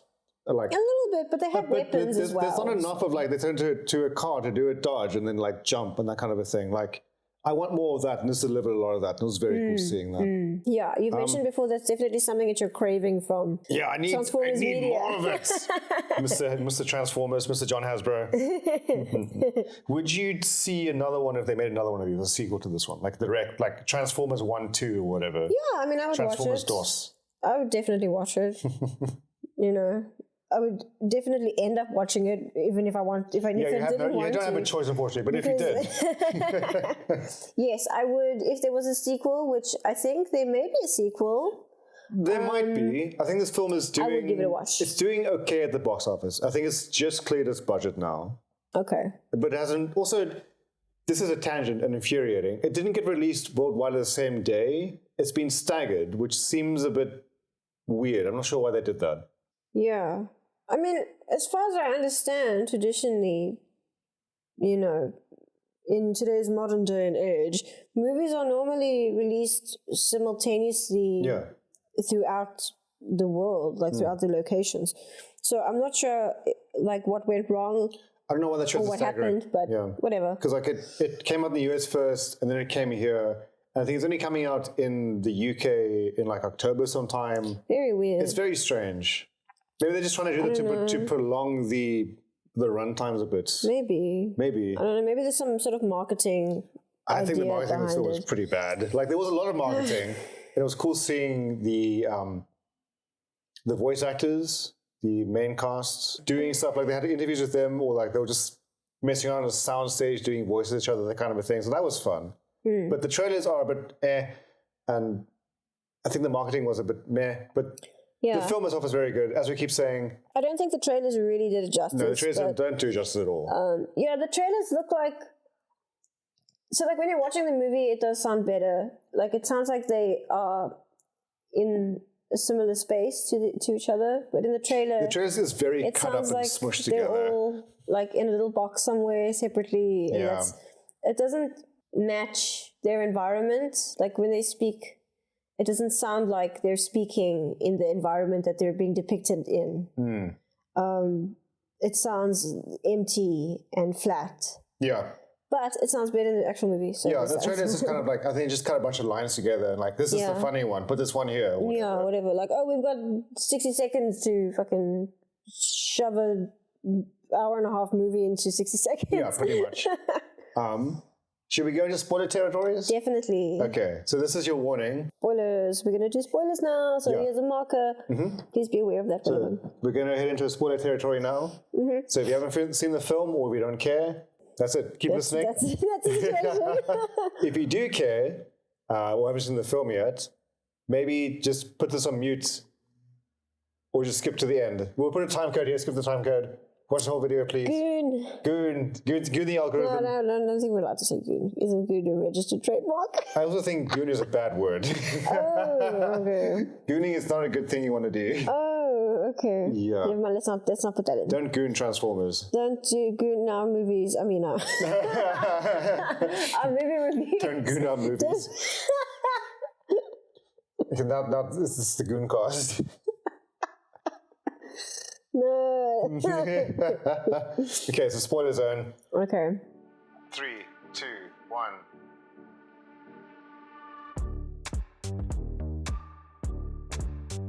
So it turns out Sentinel Prime is a bad guy. Wow. Who could have foreseen this coming? So what seems to have happened is that he was the like the right-hand man to the original Primes and led them into a trap and basically killed all of them and got them all murdered by their enemies, the Quintessons, who were trying to invade the planet. Like there's a war going on between the Quintessons and the Transformers, and Sentinel Prime basically betrayed them in order to secure his place as like the leader of the planet. For whatever reason, isn't quite motivated. I think Fascism. he just wanted power, right? I think that's all he wanted. I think power. it was, I mean, I don't specifically remember any other motivation than this is what I think is the thing to do. Yeah. And I want to do it because I'm awesome and I deserve a lot of power and also access to resources and energy. Yeah, via the Quintessons for some reason. And so, access to bad jubies and like a whole workforce. Like, there's a bit interesting, the dynamic there. So he becomes leader. They strip a bunch of other Transformers of their T-Cogs, which is the thing that allows them to transform from the moment of their birth. So they don't believe that they ever had T-Cogs. They believe they're a lower race. They're born to be a lower race. Yeah, so they have no knowledge of their organs being harvested. Yeah, well, their true potential. Yeah. And then he's busy harvesting energy in order to give to the Quintessons. Yes. Who, for some reason, he's very subservient to. I'm not quite sure what the deal was with that in terms of like that is something I really want to discuss. Is like, what that was all about. What the deal was in terms of not just like I mean that literally and metaphorically. Yeah. What's the deal with these Quintessons? What's the deal? So like, I kind of assumed the Quintessons were going to be the main antagonistic force in this film. Yeah. Because we see them a lot in the trailers. They're big, spooky, organic-looking dudes. Like the ship looked rad as hell. There's very little information given about them. So they're oftentimes an antagonistic force against the Transformers. It's the same in this film. But you don't ever see them once. Like they're busy scouring the surface of the planet. Sentinel's giving them energon. they yell at Sentinel because they didn't get enough energy on, and that's kind of it. You never see them again. I was a little bit disappointed because I assumed that they were the main force that they were working against. It was going to be like a big battle between the Quintessons and the Transformers. That's what I was kind of expecting was what the movie was building up to. Yeah. And that never happened. No. And I was a bit like, oh, okay. I did like their design though. I thought they looked very cool. I mentioned it earlier that there's, a good look for there's another big bad. There's a couple bads. Yeah. And there's like the other bad guys. Mm-hmm. They are the other bad guys. Yeah, I kind of wish they did a bit more in this film. Maybe they're saving them for a sequel, but then they also obviously teased the writers of the Decepticons in the sequel. So like, what's going to happen to the Quintessons? What's their deal? Also, maybe there'll be a third movie, and the Quintessons will come back, and you can be like, "Oh, we have to work together to fight the Quintessons." You know, we saw this coming from the first film. Like, so check this out. We'll put this on the screen. This is one of the primes called Quintess's Prime, who looks like a Quintesson. Quintus Prime. Yeah. So generally, Quintus Prime is the creator of the Quintessons. So I don't know if that's the case in this universe, in this lore, if there's a connection there. And also why they're completely organic as opposed to being cyborg or mechanical. I mean, there's a chance that, that's a good point. Maybe there's a connection, I don't know. But there's a chance that it will never ever be brought up ever again. I hope it is, because there's a bit of a gap in the lore. Sure. Yeah, I was also, like, a little bit surprised that there wasn't more on them. Yeah. In the frame of the movie, because that led me to believe that they were just giving us little bits and pieces. For this big finale, which actually didn't really happen. It didn't quite happen the way I thought it was going to happen, but it happened in a way that... I mean, definitely, like, it's not anticlimactic. It's just... Not anticlimactic. Well, I think the final fight is very cool. It just panned out in a very different way. Yes, like, it's not, like, disappointing in terms of, I thought this was going to happen, and this is like, you know what people say, like, the fight happened off screen. Yeah. You know, that I think they're probably saving the main bulk of the Quintessons for a sequel. Yes, that would seem to make the most amount of sense to me in terms of like, hey, we have all these other interesting things and themes and ideas that we're going to show you, but also don't forget about this thing in the background. Yeah. I think that's what's happening. Yeah, maybe that's what it's leading up to. Is kind of like... Not like, we need to cut the scene because we're running out of time. Like before, like a full-on civil war between Autobots and Decepticons, it's like Quintessons are coming back, they need to work together a little bit, but then also that might erupt into civil war or something like that.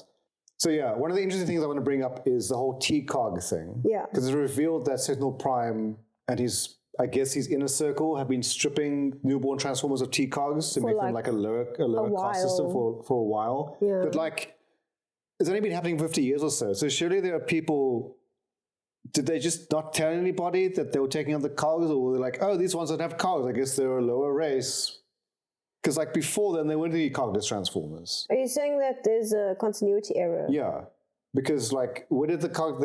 Or a plot hole, sorry. A bit of a plot hole, because it implies that before this event, before Sentinel betrayed the other primes, they weren't cogless Transformers. So in the movie, it's never explained how they...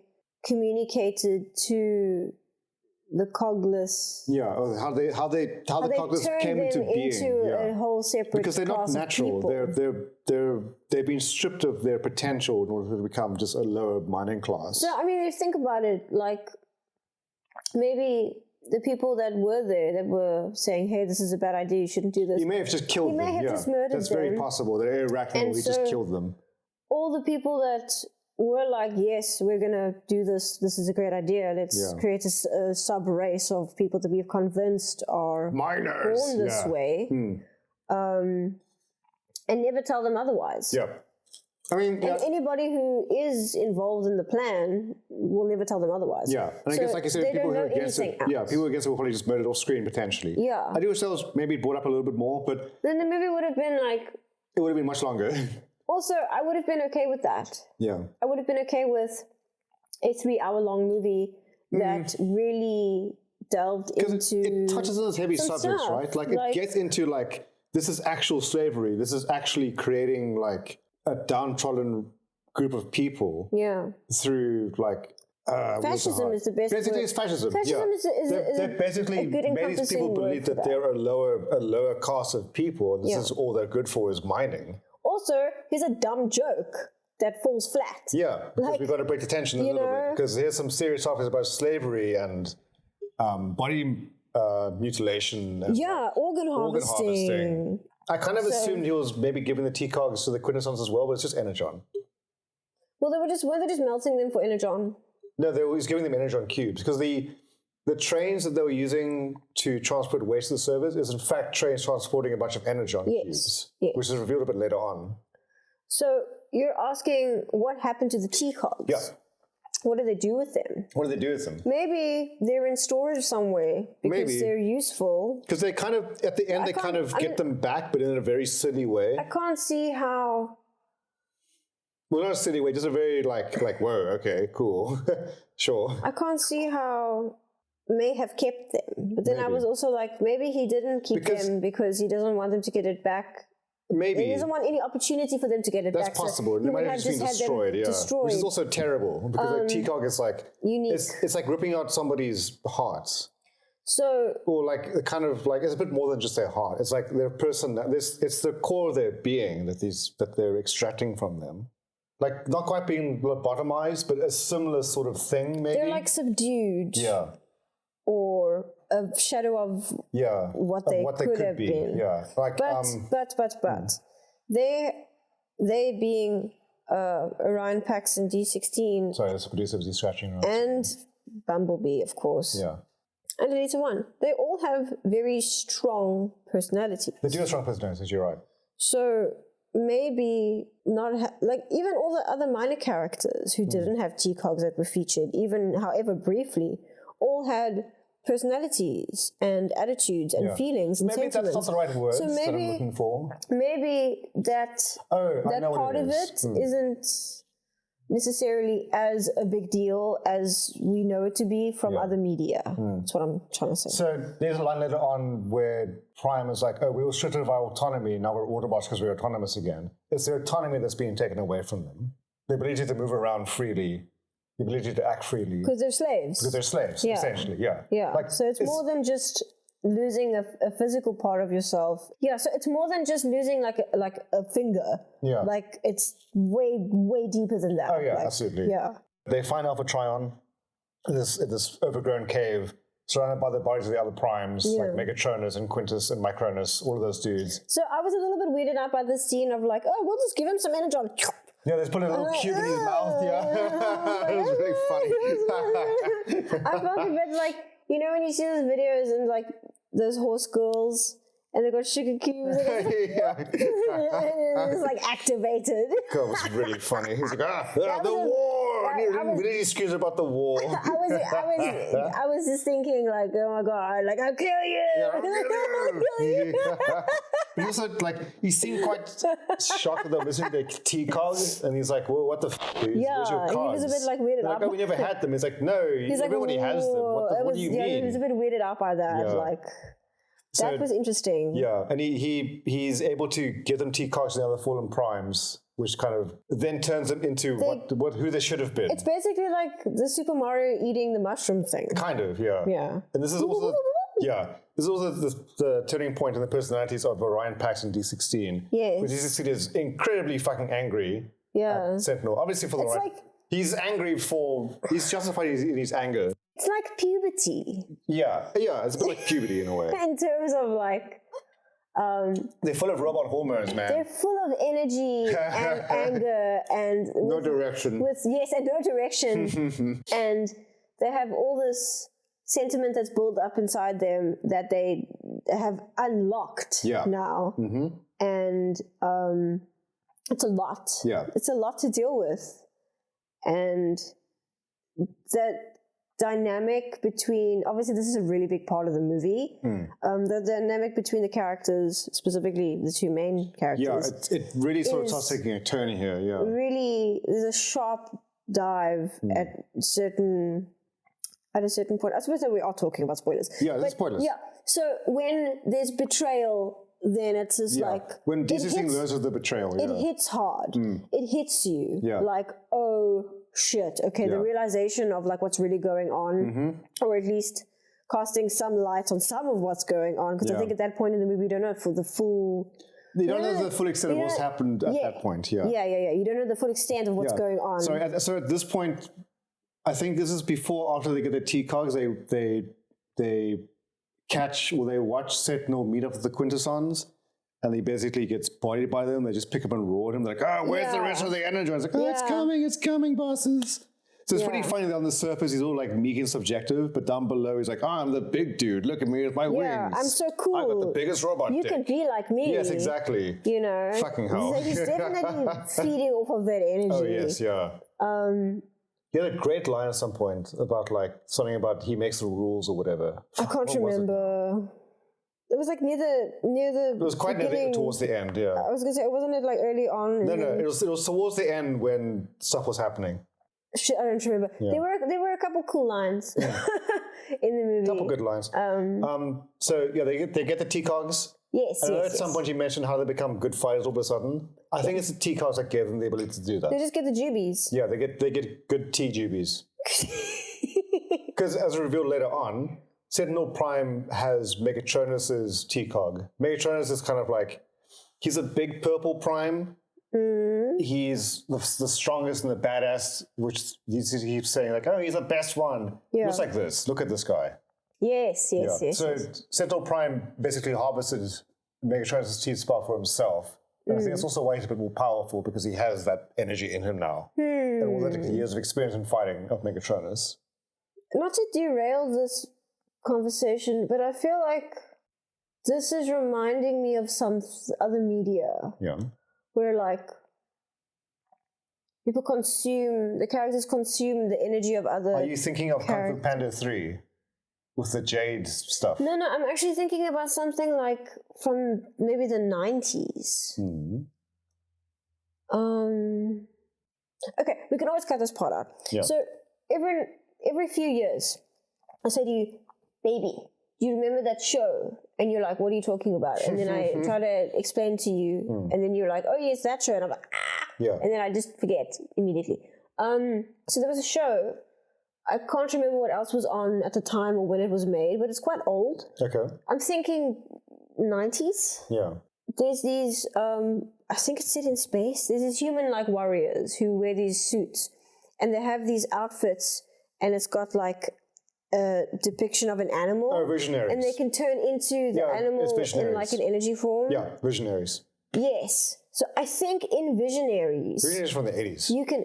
I was thinking. It's much older than 90s, I was like early 90s. There's a connection between Visionary and Transformers, but yes, it's so that. Visionaries. That's Visionaries, yeah. Because it's such a forgettable Visionaries. Something light. Yeah. They, if I remember correctly, you can absorb other people's powers. Can they do that? Is that a thing?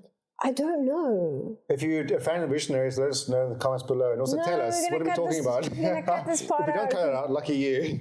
Because a lot of the time I just ramble and I'm like, that show. I'm sure all three of the Visionary fans will be super happy if we're talking about it.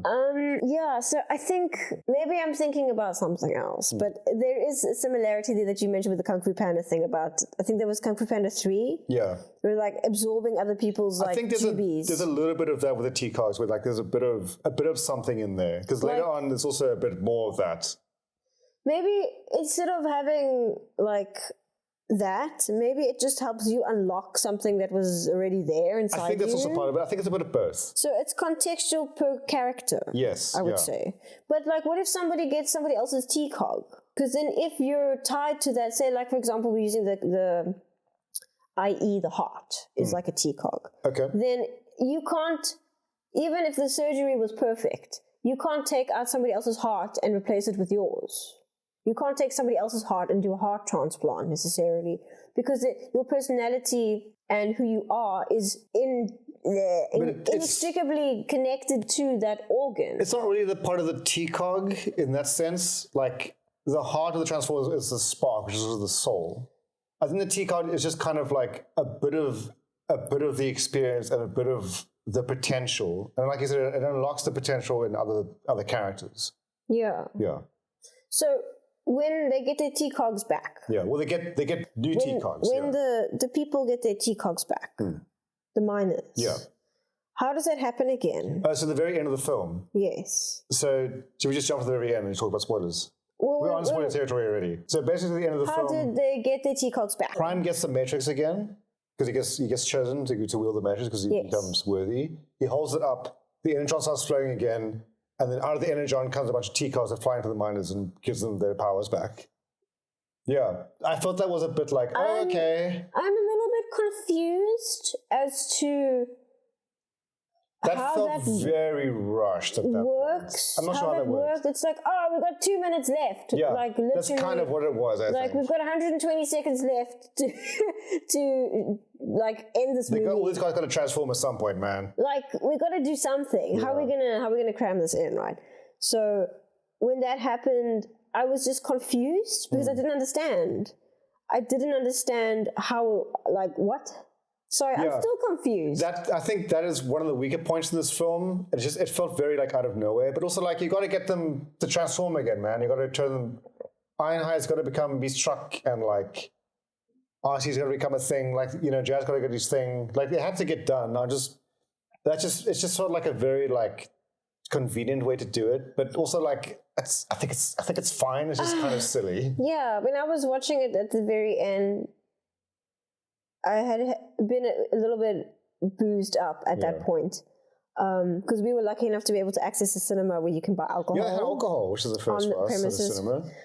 Which I indulged in. Yeah, but I didn't. When I saw that, I didn't even understand what I was seeing. Yeah, it was a bit whoa, okay. I was blame it on the alcohol. But I was like, what is happening? I didn't get it. Mm-hmm. It's also after And then I felt stupid for not getting it because my brain had been so fried. Yeah, that part felt so strange. My brain had been so fried from how visually stunning the movie was. This is after a really incredible fight scene between spoilers. Yes, where Prime and Megatron become actual Prime and Megatron. Yeah. Have a massive battle. Yeah. Which is a very cool fight. That arguably the best scene in the movie. It's so rad. I love that fight Is it a little bit of a predictable thing to say the climax of the film was the best part of the movie? There's a part where Prime rips off Megatron turns into a tank. So he rips off the turret and he beats him with it. Yeah. And as he's beating him, Megatron's able to sort of grab the turret and turn it back in, transform it back onto him, and he just has a turret for his face. He just shoots Prime in the face with his gun face. It's whoa, sick. That kind of reminded me of... That was rad as hell. I know this is a whole thing in the community is a little bit divided across this new divide about this specifically. Oh, no. But that scene in the One Maybe Baby movie where Optimus is just done. Oh, he just rips off his head with his spine. He's so dry, and he just beats the other guy. The moon, yeah. I think he rips off someone's arm and he beats the crap out of somebody else with that person's arm. And listen, from an action perspective, very cool. But okay, now they're fighters. Yeah. Now they can fight. Now they're ready to take on a bigger challenge. Now they're ready to they've proven themselves in battle, even though this is a whole new experience for them. At that point, I was like, okay, I'm here. Yeah, but at the time that they were fighting, they really had a couple of bouts of other Transformers and stuff. They can fight really well. At that point, I was like, okay, I'm not going to complain about this anymore. Yeah. It's fine. Yeah, at that point in the film, Prime is fully as Optimus Prime with an energon axe and everything else, and Megatron is just consumed by his rage. He's kind of dissolving mentally. We should talk about this. So moments before that, he's going through some stuff. Yeah, we'll get to this point where he fights Little Prime, that brutal ass fight. Well, are we an hour into this review? Yeah, I think I do want to talk about Starscream. Some of the other Proto-Decepticons before we get into the final battle. The only thing about Starscream that I think we've mentioned so far is that I didn't really mention anything about Starscream. I didn't like his voice. He's voiced by Steve Buscemi. I have nothing against any of the actors, any of the voice actors in this movie. Nothing against anybody. In fact, I like some of them genuinely, including Steve Buscemi. Yeah. But I do feel like none of the characters' voices suited what they looked like. Yeah, I think some of that was true. I will keep harping on about that because that was... What about Soundwave and Shockwave? Other than the plot holes that we mentioned about Thingy was never seen flying in his jet form, or we don't know how this happened, in terms of the timing. Yeah, the timing was... yeah. There's a couple things. But that I can look past some of those things because of the fact that that was the only thing about the movie that took me out of that world, that took me out of that universe, other than, the smooth baby faces, which I got used to very quickly, as I mentioned. The smooth baby faces, yeah. That brought me out of the movie, back to reality, being No, I don't know. I don't know. All the performances were fantastic. They were great performances. Steve Buscemi was great. Yeah. But it just didn't sound Starscream to me. It just didn't sound like a Starscream to me either. He was not starry or screamy Hello, enough. fellow Decepticons. Come on. Yeah. Also, he sounded really old, man. I thought he Sounded so old. I thought he was just trying to sound whiny on purpose because that's also Starscream. Starscream was whining on purpose. I think just going back to Starscream. I felt like that was a choice. Yeah, it was quite interesting that the Proto-Decepticons here are they're part of the Cybertronian High Command, or like High Guard, and I think they served as kind of like the original Prime's sort of elite army, and they've just been on the surface hiding under a spaceship, fighting Sentinel Prime now and then for the longest time. Yeah. But people who knew where they were, and it's odd that they never made an effort to like communicate the other Cybertronians, be like, hey, let's work together. Sentinel Prime is doing some bad shit. We just want to tell you that bad shit's going on. I don't know why they never mentioned, like, even, that's something that I feel like Elita 1 would say. Would be like, hey, why don't we reach out to these guys? Well, they didn't know about them. They assumed the High Guard had been destroyed. Oh. Well, then how would they have been able to communicate if they didn't even know that they were I there? assume the High Guard would have made some effort to communicate with the inner workings of Cybertron and the populace to warn them about Sentinel Prime, but I guess they never could for some reason. Okay. But yeah, they are all the characters who will become the Decepticons down the line. Like Shockwave is there, Soundwave is there. He looked very cool. I think they had the best designs in the film, and like also good voice acting for the pair of them. I forgot about them. Yeah, they don't do all that much, but they're there, and they'd have one or two cool scenes. Yeah. And Shockwave has a great voice. Their performances was pretty good. Their performances were good. Those performances was good. I really enjoyed them, even though they were only minor characters. But they weren't minor characters, because the minor characters are Leader 1. Oh my god.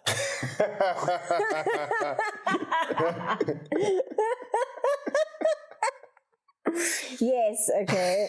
They were side characters. Yeah. Very well utilized as characters, I feel. I was hoping they'll be a bit more utilized. Of course, yeah. Like, but then the movie would have been 3 hours long, right? Which it probably should have been, actually. Maybe. You know, if you really wanted to like get all the stuff they were in utilized in the best possible way for the runtime. Yeah. This is a good line where there's some stuff that happens. Sentinel Prime finds a hideout, and a bunch of them get captured, including Megatron or D16 and blah, blah, blah. They all get a bit fucked up. And the next day, Orion's like, oh no, I fucked up. Leader's like, here's a pep talk. Put yourself back together. It's going to be fine. Let's go find this dude. Let's do it, yeah. We need you. Let's get these guys to help us. We need you to get your shit together. Yeah. What's the line? Shockwave was like, we're not going to follow you. And then I think she shoots to them. He's like, we're going to follow you. It's just like they get threatened immediately. Yeah, he's like, we will follow you. We will follow you. Yeah. Yeah. I would have liked to have seen both of them more, both Shockwave and Soundwave. But it was fine. When they were on screen, they did a stellar job. They were absolutely cool. They were cool. I love cool. Soundwave's design in this film. It is a very good look for him. I preferred Shockwave, honestly. Yeah, Shockwave always looks cool. But Shockwave is one of my favorites, and Soundwave is one of my favorites. I think it's difficult to make a bad looking Shockwave. I mean, he always looks cool. like fuck them up a little bit, you know, just for fun. But like, they're all babies. But these guys aren't babies. These guys are proper ass Transformers. Yeah, well, they're not babies. They're not baby Starscream. You know what I mean? Yeah. Like their personalities they're were not quite who they are yet. Yeah. Yes, even though they were pretty, you know, accoladed like commanders or warriors or whatever word. Yeah, like Starscream is the leader of the Cybertronian High Guard, which is interesting. Which is impressive. You know, hopefully he leads us stuff down the line where he's like, hey, I used to command an army. And Megatron's like, yeah, lol, I command this army now. Fucking suck it. Because he threatens him at some point. Suck it up, buttercup. There's this whole scene. I can't remember the exact exchange was, but I think DC is kind of trying to corral them into joining them to fight Sentinel Prime. So it's like, hey, you don't lead us. Yeah. And they have a fight scene, and he's just like, at this point, like DC like grows a cannon out of his arm because it's just like an embodiment of his rage. He has a gun in your face. Yeah. And that's kind of like the birth of Megatron. Of that, yeah. The beginning of their long, tumultuous relationship. Yeah, absolutely. Yeah, I think there's one more thing I want to discuss before we end this off. Like a scene I thought that was very pivotal and very cool. So in the beginning of this film, Orion Pack gives D16 it's a rare high quality sticker. Yeah. of Megatronus. Which is a really, really important detail in the movie. So D16 realized Megatronus. Megatronus is one of the primes.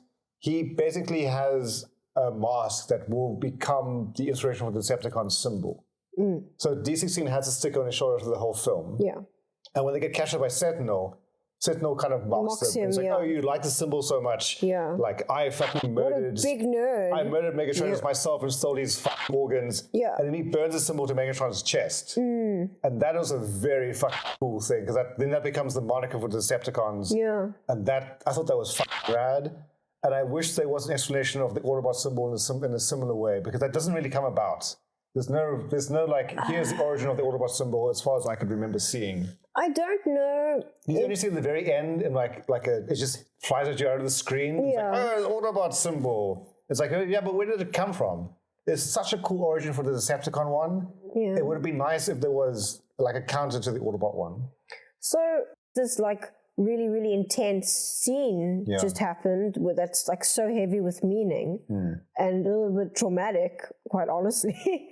That doesn't necessarily need an equivalent of the Autobot version. Not quite an equivalent, because you know what I mean? Yeah, the name comes from just saying like, okay, well, it's nice to know where both of them come from. Yeah, it would just be nice to have an explanation of the symbol. I feel like I was so traumatized by that scene that it never occurred to me after that, oh, but what about the Autobot symbol? That also deserves some credence. I mean, I think that scene is the second most traumatizing scene in the film. I agree with you. Should we talk about it? No, I don't want to talk about it. It's a spoiler, though. I don't want to spoil it too. Well, this far ahead.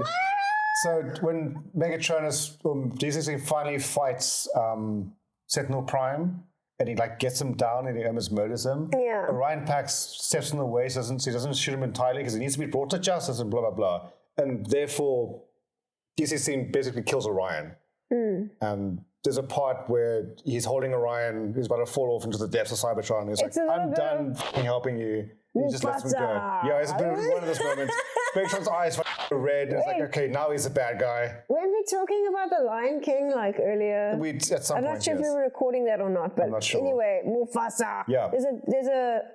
I mentioned a heavy betrayal, and this is the betrayal. This is what I was referring to. He just lets Orion die. He just drops him. He basically makes a decision to abandon their friendship, to lean into evil. Yeah, well, I think lean into rage and to lean into his own desires as opposed to the greater good, quote unquote. It's definitely one of the sharpest turning points of the film. Yeah. Like there were a couple other scenes that I was like, whoa, like this is a kid's movie. Mm-hmm. Yeah, this scene felt very cool, and also it felt deserved. Like it's like, oh, they've been building up this moment. Like it didn't feel like it came out of nowhere. Oh man, I didn't even want to talk about this scene because it was so like it was D16, so heavy. It was so heavy. Like early on D16. He gets so mad at Sentinel. He's like, no, we're going to murder, we're going to kill this dude for betraying us. And it's like, it was really satisfying. And then he rips him in half, dude. He picks him up and he rips him in half. I'm just like sitting here like pulling my hair, like I'm pulling on my hair because like I'm just remembering the scene and like, I don't know why I didn't really want to talk about it. It's just like it's quite hardcore for a kid's movie. Quote unquote. Is this a kid's movie? Yeah, it's like, who's going to vivisect this guy? And I was like, one scene after the other, like, the simplest way to put this would just to be like, it just got darker and darker and darker. And I was definitely into it. Mm-hmm. Yeah, that was cool. Like, the origin of Megatron is so rad. Yeah. He basically rips out the dude's T-Cog, which is Megatron's T-Cog, and becomes Megatron. That was so hardcore. Yeah. Like, it felt like a very sharp turning point, like I said, but at the same time, it felt like the build-up to get to that point. Yeah. Knowing the history, knowing some stuff already about how this supposedly went down. Yeah. It was already a sense of, like, foreshadowing or foreboding, like you know that some stuff's going to go down, but the way that it went down was, in my opinion, from like a movie storytelling perspective and a world building perspective, they did a really good job. Yeah. I don't think they did such a great job with Orion Pax's transformation into Prime. That felt like very like... No, I wasn't a huge fan of that. I preferred the D12, the D16 I experience. think it felt rushed, but also like... That's like one of the things that I was the most excited about for the movie, was to see that, not only their relationship and the development and the deterioration thereof, but like Megatron's growth into who he would, eventually become, so to speak. I mean, you don't see who he's going to become, but he's going to become. You get glimpses of that. Yeah. And they don't shy away from that. Like, his eyes are glowing, his voice changes. Yeah, the voice performance of Megatron is sick. His energy is absolutely like, I'm just done. Yeah. And, that decision... He's got a big old cannon now on his arm. He's got a big old base cannon. Yeah. Like, that decision is definitely... it was emotional. Yeah. It was emotional. Yeah. Heavy days. Yeah. And then, Ryan falls at the heart of Cybertron. The ghost of the Prime's like, oh, you've proven yourself worthy. Here's a matrix of leadership TM, which has been lost for generations. Here you go. And Fear not. He just becomes Optimus Prime, which... It felt rushed, but also at this point the movie had been going on. I think they needed to just do this. I think they had to do this fight in this origin in this film, otherwise it wouldn't have felt complete. Yeah. Also, and then the T-Cogs they promised this was going to happen. Like, T-Cogs are flying like confetti. After Prime beats Megatron, a bunch of Decepticons, Decepticons, and Megatron's like, I'm just going to get out of here. Bye. Yeah. T-Cogs fly out of the Cybertron water, and Chris Hemsworth gives a speech being like, oh, we're coming for you, Quintessons, who were barely in the movie.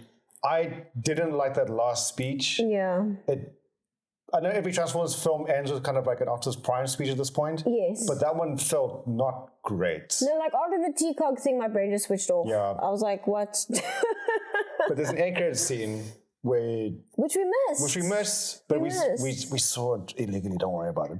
But we did get our eyes upon this little... That was such a rad scene, like the birth of the Decepticon movement. It's like a 5 second, cool. not even a 10-second it's clip. It's moody, it's awesome, it's so rad. Yeah. That made up for that final scene with the Chris, where he's not quite getting a Prime voice yet, and they just stayed right off in the desert. Puberty. Yeah.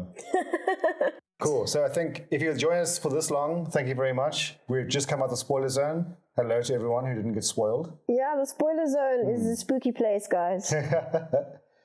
Okay, so we're going to wrap this up now. Yeah. I do want to mention one thing that I totally forgot to mention in the beginning, just Cybertron itself and the way it looks.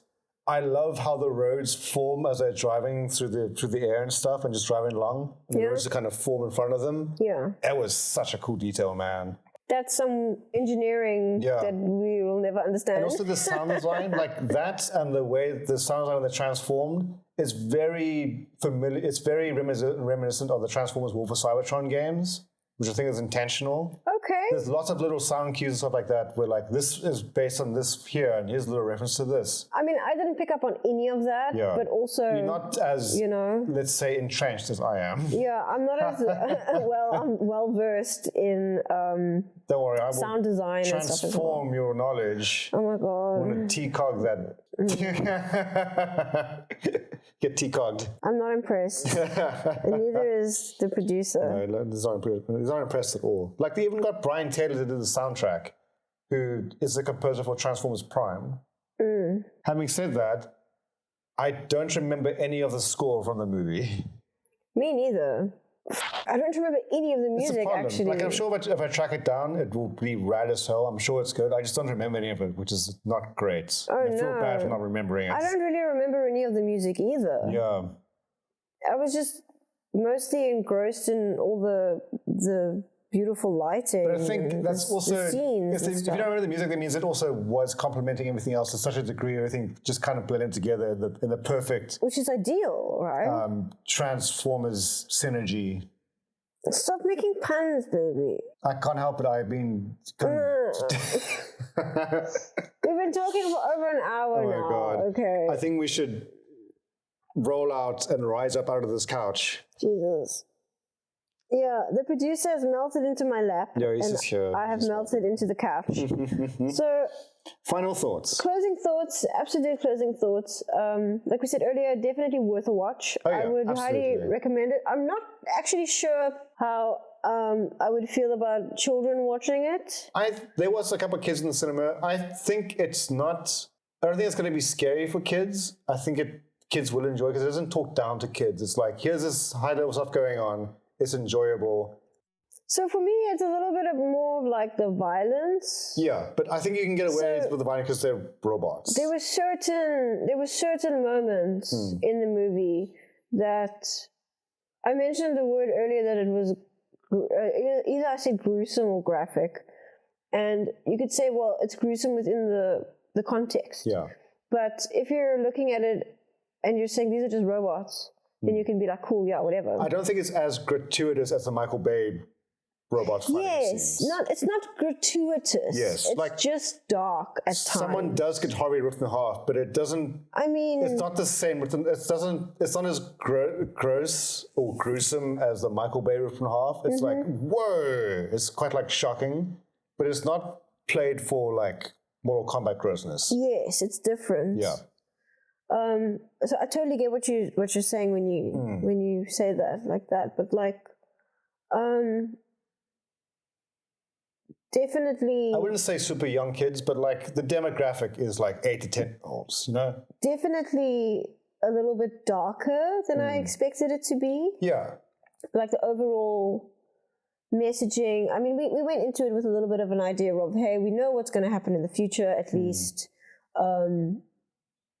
Their depiction of that was pretty fresh and pretty new. Yeah. And that was a cool thing that there's a lot of effort into, in my opinion, making it different, but also samey enough that people who are genuine fans can enjoy this movie and be impressed by it.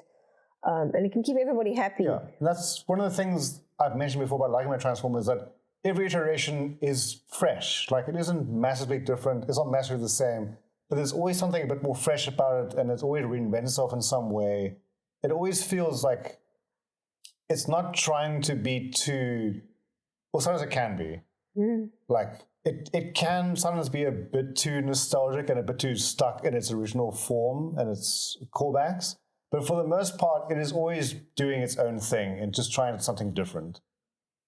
And that's what this one does as well. It's very much its own iteration, its own little universe, but it still feels like it belongs in the wider picture. And it's a familiar but a fresh new thing, if that makes any sense. Absolutely. No, I fully agree with that. And I think if you went into it not knowing anything about Transformers or anything about the characters, you'd still have a good time. I think so. Yeah, we absolutely. had 2 of our friends joined.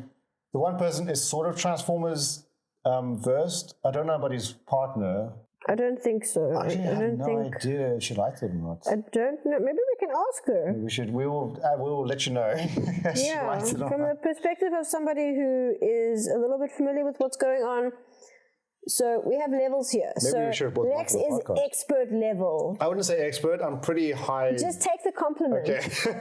You're expert level. I'm like super amateur. Law nerd. Professional amateur. I would say you are top tier. I'm not Chris McFeely. Not quite. You're pretty high up on that level though, in terms of understanding the law and just generally being knowledgeable about that medium. I would say I'm vicariously knowledged in certain things. I can't imagine why at this point. And then I would say then we would have our friend, and then we would have his partner. Yeah. Who... I don't think she knows anything about the Transformers. I don't think she knows much or anything necessarily about any of the history of the media or anything like that. No. So we'll ask her. We'll see what she says. My opinion on the Transformers movie is that it's cool, and I don't know anything about Transformers at all. I really liked the movie, but I feel like it started at a nice pace, and then like towards the end it felt kind of rushed, like the character development kind of stuff. Other than that, busy pointing out a whole lot of things which I just don't notice because I don't really I don't know, I'm not a movie buff like him. Maybe for Nick, I should ask him his opinion directly because he'll be able to explain this way better than I can. How many Transformers out of 10? I would say maybe about a 7, solely because I don't understand the Transformers universe whatsoever, so maybe some things I didn't entirely get. As I said, I really liked the beginning of the movie, but yeah, I thought it was a little rushed towards the end. And I did especially feel that the evil, what was his name? The evil guy? Megatron. I feel like his character development was very, like, forced. Anyway, that's it for me. I quite liked the direction of the film. The voice acting was really good, like, all around. Chris Hemsworth did an alright job trying to sound like Peter Cullen. And the guy who played Megatron, whose name I can't think of right now, he was absolutely fantastic. Just so much visceral, like, acting out of him. And yeah, it's actually, the one thing I'll give this movie over the Michael Bay version is the fact that you can actually see who's fighting, and the choreography is really good. And with the cheesy 80s colors, you know who you're rooting for in a fight because you can see who's doing what. It was a fantastic movie. I enjoyed it. 2 thumbs up.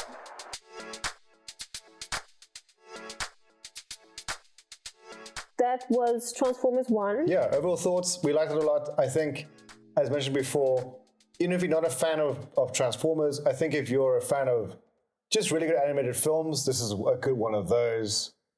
Not Spider-Verse level, but definitely not terrible. It's great. It's good. It's fun. Yeah. The design is really cool. The look and feel is very cool. The performances are phenomenal. Decent story. Yeah, I had a great time. You should go see it. Yeah, I recommend you watch it. And we also recommend that you, if you made it this far, we recommend that you give us a like and a follow, possibly.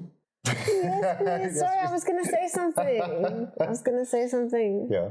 Oh, yeah, so one thing that I was going to say is that... Oh, if you hear rain in the background, it is raining. It's raining. It's crazy on this couch. One thing I was going to say is that, some of the jokes fall flat. Yeah. A lot of the jokes, in my opinion, a lot of the jokes fall flat. Yeah.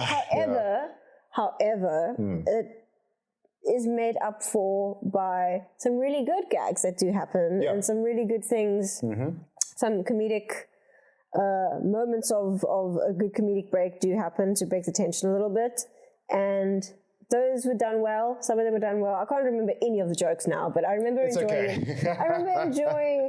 at least 30% of the jokes. Yeah. Yes. Yeah, that's Transformers 1, Transformers Uno, from us, the two of us reviewing one thing.